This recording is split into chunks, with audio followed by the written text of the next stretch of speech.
Agar siz hozir pensiya olsangiz, yaqinlaringiz pensiya yoshiga yetayotgan bo'lsa yoki mening pensiyam to'g'ri hisoblanganmi degan savol sizni qiynayotgan bo'lsa, bu video siz uchun juda muhim. Chunki pensiya miqdoridagi hatto kichik xatolik ham oyma-oy pul yo'qotish degani. Masalan, kimdir ish staji to'liq kiritilmagani uchun 200 ming so'm kam olayotgan bo'lishi mumkin. Yana kimdir ish haqi ma'lumotlari noto'g'ri tushgani uchun yillar davomida zarar ko'rishi mumkin. Bugun men sizga pensiya miqdorini onlayn qanday tekshirishni, qaysi joylarga e'tibor berishni, qanday xatolar ko'p uchrashini va muammo chiqsa nima qilish kerakligini bosqichma-bosqich tushuntirib beraman. Videoni oxirigacha ko'ring, chunki eng muhim nozik jihatlar aynan amaliy qadamlar va xatolar bo'limida bo'ladi. Hozirning o'zida kanalga obuna bo'ling va videoga like bosing. Chunki bu ma'lumot sizga ham, ota-onangizga ham, qarindoshlaringizga ham kerak bo'lishi aniq. Avvallar pensiya miqdorini tekshirish ancha murakkab edi. Odamlar pensiya jamg'armasi bo'limiga borar, navbat kutar, ariza yozar. Ba'zan bir hujjat yetishmasa qaytadan kelishga majbur bo'lardi. Eng qiyin tomoni shundaki, fuqaro o'z pensiyasi qanday hisoblanganini ko'pincha to'liq ko'ra olmasdi. Sizga shuncha chiqdi deyishardi. Odam esa bunga ishonishga majbur bo'lardi. Ish staji qaysi yillar bo'yicha olingan? Oylik ish haqi qaysi davrga qarab hisoblangan? Qo'shimcha ustamalar kirganmi yoki yo'qmi? Bular oddiy fuqaro uchun tushunarsiz bo'lib qolardi. Hozir esa vaziyat ancha o'zgardi. Davlat xizmatlari raqamlashtirilgani sababli ko'plab ma'lumotlarni uyda o'tirib tekshirish mumkin. Elektron hukumat portali, ya'ni mypoint.gov.uz, mobil ilovalar, pensiya jamg'armasining elektron xizmatlari orqali fuqaro o'ziga tegishli ma'lumotlarni ko'ra oladi. Bu nimani anglatadi? Birinchidan, siz navbat kutmaysiz. Ikkinchidan, ma'lumotni xohlagan vaqtda tekshira olasiz. Uchinchidan, xatolikni erta aniqlasangiz, uni tuzatish imkoniyati ham tezlashadi. Eng muhimi, endi pensiya masalasida menga shunday deyishdi degan mavhumlik kamaymoqda. Fuqaro o'z raqamlarini ko'rishi va savol berishi mumkin. Lekin men bir narsani aniq aytaman. Onlayn tekshirish qulay bo'lgani bilan hamma narsa avtomatik ravishda to'g'ri degani emas. Elektron bazaga ma'lumotlar turli manbalardan tushadi. Mehnat daftarchasi, soliq bazasi, ish beruvchilarning hisobotlari, arxiv ma'lumotlari, harbiy xizmat yoki bola parvarishi davrlari kabi ma'lumotlarda bo'shliqlar bo'lishi mumkin.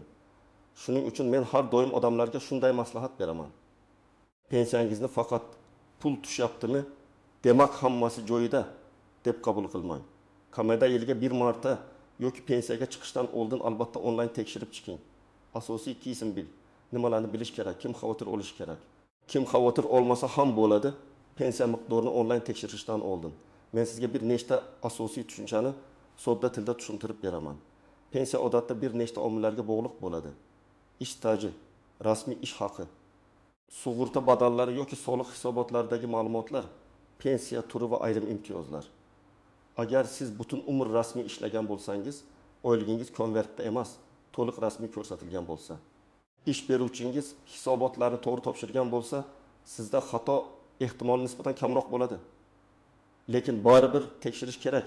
Chunki hatto yaxshi tashkilotlarda ham kadrlar bo'limi yoki buxgalteriya xatosi bo'lishi mumkin. Eng ko'p xavotir olish kerak bo'lgan toifa ish staji bir nechta joylarda bo'lgan odamlar. Masalan, bir kishi 1995 yilgacha zavodda ishlagan, keyin 1996 yildan 2003 yilgacha maktabda, keyin 2004 yildan 2012 yilgacha xususiy korxonada, keyin esa yakka tartibda faoliyat qilgan bo'lishi mumkin.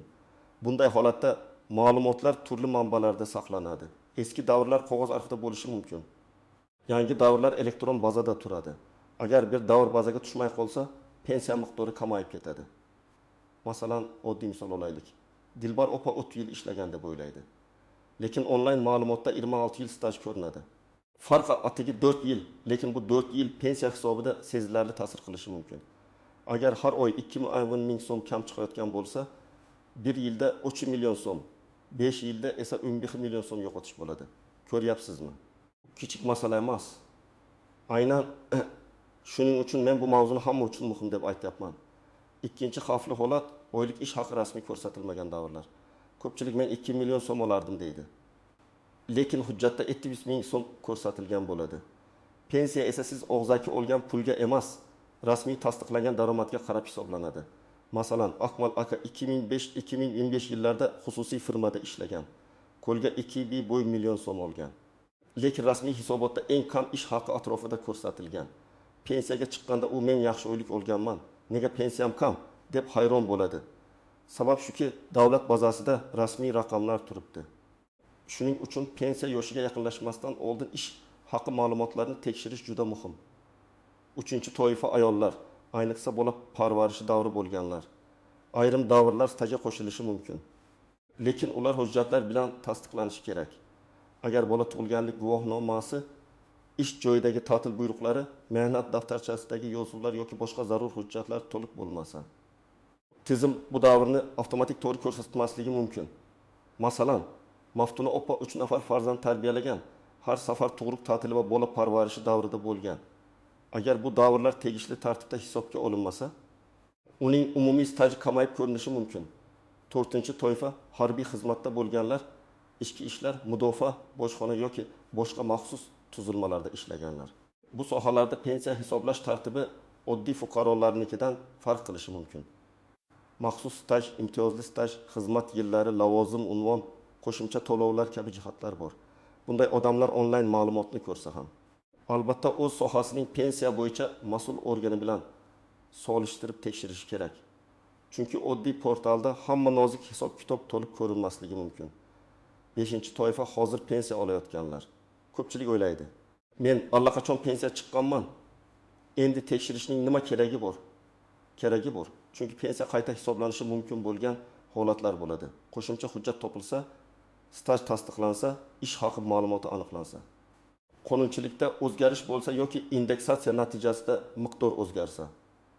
Ba'zan odam pensiyaga chiqqandan keyin arxidan eski ish joyi haqida ma'lumotnoma topadi.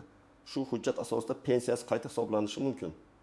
Demak, onlayn tekshirish faqat pensiyaga chiqayotganlar uchun emas, hozir pensiya olayotganlar uchun ham kerak.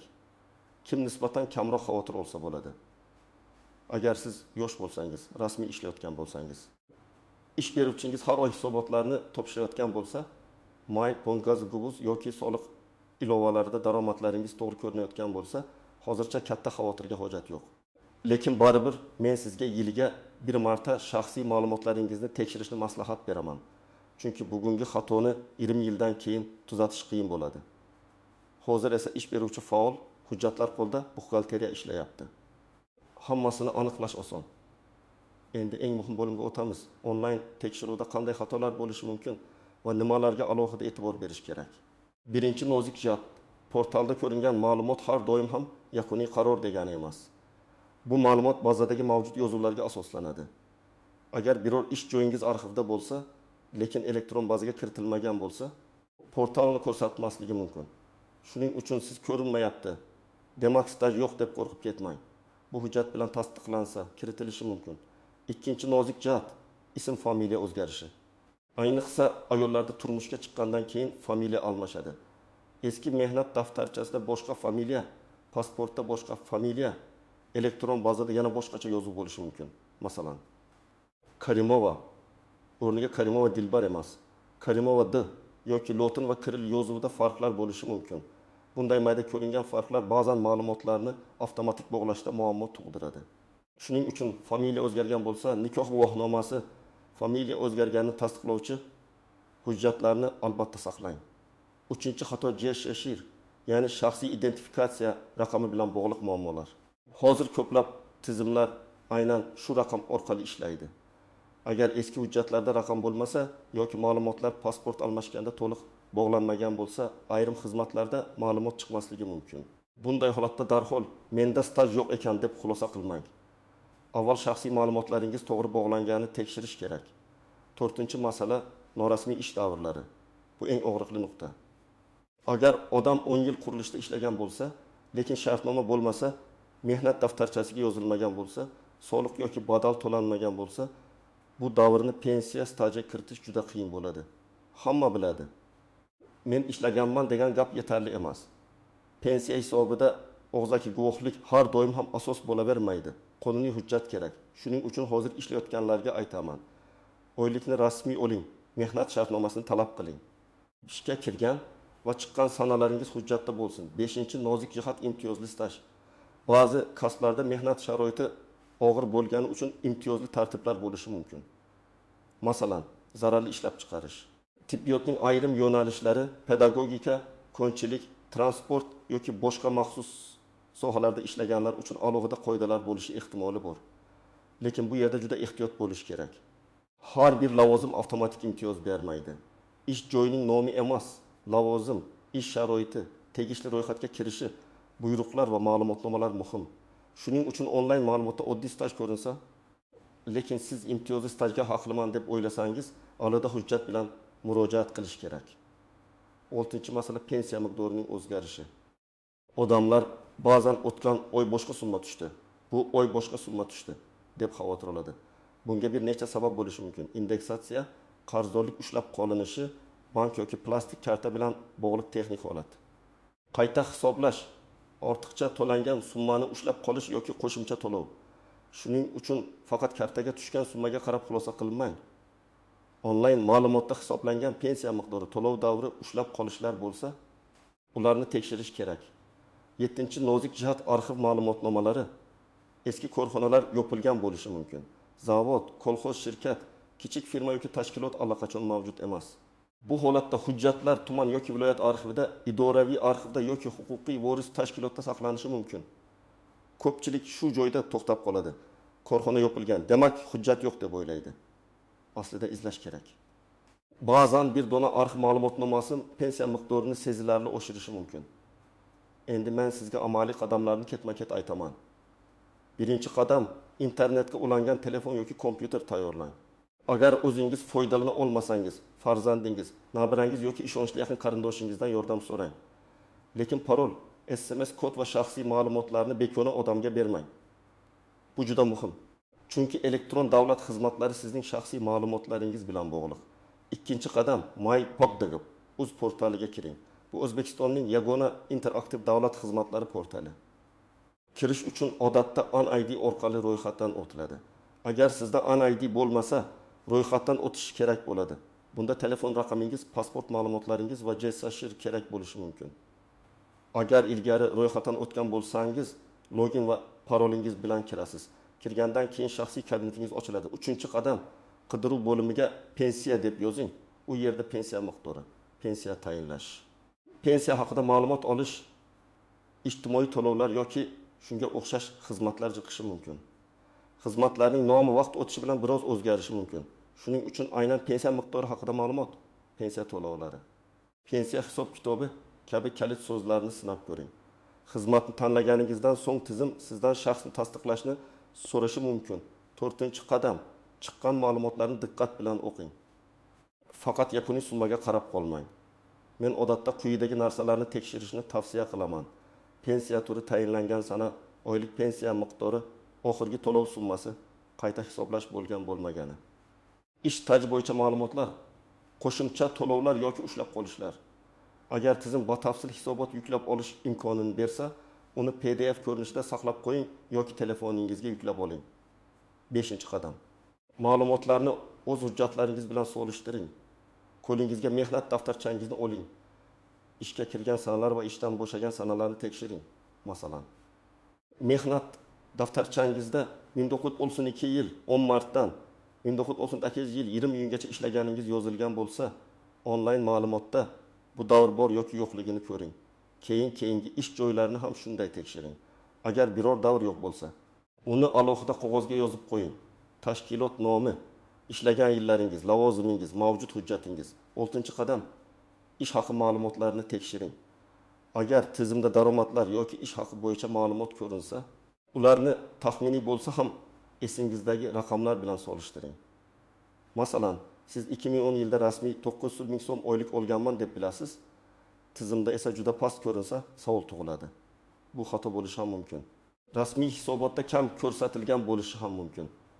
Farqni aniqlash uchun ish beruvchi arxivi, buxgalteriya ma'lumotnomasi yoki soliq bazasidagi ma'lumotlar kerak bo'ladi. 7-qadam, agar xato topsangiz, darhol murojaat tayyorlang. Murojaatda hissiyotga berilib yozmang, aniq fakt yozing. Masalan, mening pensiya hisobimda 1997 yil 1 sentabrdan 2004 yil 25 avgustgacha bo'lgan ish davrim aks etmagan. Ushbu davrda men falon tashkilotda falon lavozimda ishlaganman. mehnat daftarchamda tegishli yozuv mavjud. Mazkur davrni ish tajribaga kiritib, pensiya miqdorini qayta ko'rib chiqishingizni so'rayman. Mana shunday aniq yozish kerak. Agar hujjat nusxasi bo'lsa, ilova qiling. 8-qadam hujjatlarni tayyorlang. Odatda quyidagilar kerak bo'lishi mumkin. Pasport yoki ID karta, JSHR, mehnat daftarchasi nusxasi, ish haqi haqida ma'lumotnoma, arxiv ma'lumotnomasi, harbiy bilet, nikoh guvohnomasi, familiya o'zgarganini tasdiqlovchi hujjat, bolalarning tug'ilganlik guvohnomalari, ishga qabul qilish va bo'shatish buyruqlari nusxalari. Har bir holatda ro'yxat farq qilishi mumkin. Lekin men aytgan hujjatlar ko'p uchraydi. Asl nusxalarni yo'qotmang. Nusxa va skaner variantini alohida saqlang. 9-qadam murojaatni onlayn yuboring yoki pensiya jamg'armasining hududiy bo'limiga boring. Agar may Okov uz orqali ariza yuborish imkoniyati bo'lsa, onlayn yuborishingiz mumkin. Agar masala murakkab bo'lsa, masalan, arxiv, imtiyozli staj yoki bir nechta ish joyi bo'yicha bahs bo'lsa, hududiy bo'limga borib maslahat olish foydali. Lekin borganda shunchaki tekshirib bering demang. Oldindan jadval qilib oling. Qaysi yil, qaysi tashkilot, qaysi hujjat bor, qaysi davr bazada ko'rinmayapti. Shunda mutaxassis ham tezroq tushunadi. 10-qadam javobni kuting va natijani qayta tekshiring. Murojaat qildingiz, hujjat topshirdingiz, endi hammasi avtomatik hal bo'ladi deb unutib qo'ymang. Belgilangan muddatdan keyin javobni tekshiring. Agar staj qo'shilgan bo'lsa, pensiya qayta hisoblanganmi? Qaysi sanadan hisoblangan? Farq summasi to'lanadimi? Bularni aniqlang. Agar rad javobi kelsa, rad etish sababi yozilgan bo'lishi kerak. Sababni o'qing. Hujjat yetarli emasmi? Ma'lumot tasdiqlanmadimi? Qonun bo'yicha kiritilmaydimi? Shundan keyingi qadamni belgilaysiz. Men yana bir amaliy maslahat beraman. Ota-onangizning pensiyasini ulardan ruxsat olib tekshirib bering. Ko'p katta yoshdagilar internetdan foydalana olmaydi. Lekin xatolik aynan ularda ko'p uchrashi mumkin. Chunki ularning ish davri Sovet davri, kolxoz davri, eski tashkilotlar arxiv hujjatlari bilan bog'liq bo'ladi. Masalan, otangiz 35 yil ishlagan bo'lsa, lekin tizimda 29 yil ko'rinsa. Bu juda muhim farq. Onangizning familiyasi bir necha marta hujjatlarda to'licha yozilgan bo'lsa, bu ham tekshirilishi kerak. Yana bir narsa, har bir to'lovni kartadan tekshirib boring. Bank ilovasida pensiya tushgan sana va summa ko'rinadi. Uni yozib borish foydali. Agar bir oy kamroq tushsa, darhol sababini aniqlang. Ba'zan bu texnik kechikish bo'ladi, ba'zan ushlab qolish bo'ladi. Ba'zan qayta hisoblash bilan bog'liq bo'ladi. Agar sizda oldingi oylar bo'yicha yozuv bo'lsa, farqni ko'rsatish oson bo'ladi. Agar siz hali pensiyaga chiqmagan bo'lsangiz, bugundan boshlab o'zingiz uchun pensiya papkasi qiling. Bu oddiy papka bo'lishi mumkin yoki telefoningizda alohida fayl jildi bo'lishi mumkin.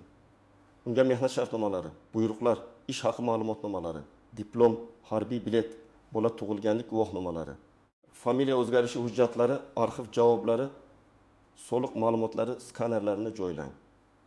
Bu ish hozir sizga ortiqcha tuyulishi mumkin, lekin uni yildan keyin aynan shu tartib sizga millionlab so'm foyda keltirishi mumkin.